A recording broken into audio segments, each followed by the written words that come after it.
Megastar কে? শাকিব খানের megastar যে খ্যাতিটা সেটা কে মেগাস্টার? এসব ফালতু কথা আমার সামনে বলুন না। মেগাস্টার কি? মেগাস্টার আজকে এফডিসির অবস্থা নাকি? আজকে 100 হলের থেকে 60টা হল থাকে নাকি? 10টা হল থাকে না, 20টা হল থাকে নাকি? ঈদের সময় 100-150 হল খুললে এটা বাংলাদেশ কেউ বলতে পারবে না এই বাংলাদেশে মেগাস্টার বা সুপারস্টার বাংলাদেশে আছে।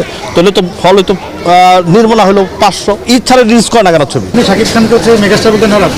আমি কেন? এফডিসির কোনো মানুষই বলবে না। আমি দোয়া করি যে তারা সবাই যেন তার চালানটা যেন উঠাইতে পারে, এটা দোয়া করি। সামনে একটা মুভি আমি করতেছি, এই মুভিটা দেখি। এখন তো মুভিটা অনেক চিন্তা করতে হয়, ঠিক আছে? কারণ এখন টেলিভিশনের যুগ, হাতে মোবাইলের যুগ। আমরা মোবাইল খুললে হলিউড বলিউডের সব কিছু দেখতে পাই, ঠিক আছে? তো এখন ওই গতানুগতিক বাংলা ছবি ওইভাবে চলবে না। বাংলা ছবি আপনি তাহলে ডিফারেন্ট কি চিন্তা ভাবনা করছেন? ডিফারেন্ট যদি এখন বলে দিই তাহলে তো পাবলিক কেমন যাবে? একটু আর কয়েকটা দিন পরে বলি। রিসেন্ট আপনার একটা ভিডিও দেখলাম বাবু ভাই। হ্যাঁ, আমরা পুরো টিম অলরেডি বসি, টিম বসি, আমরা একটা নতুন রিসেন্ট একটা ভিডিও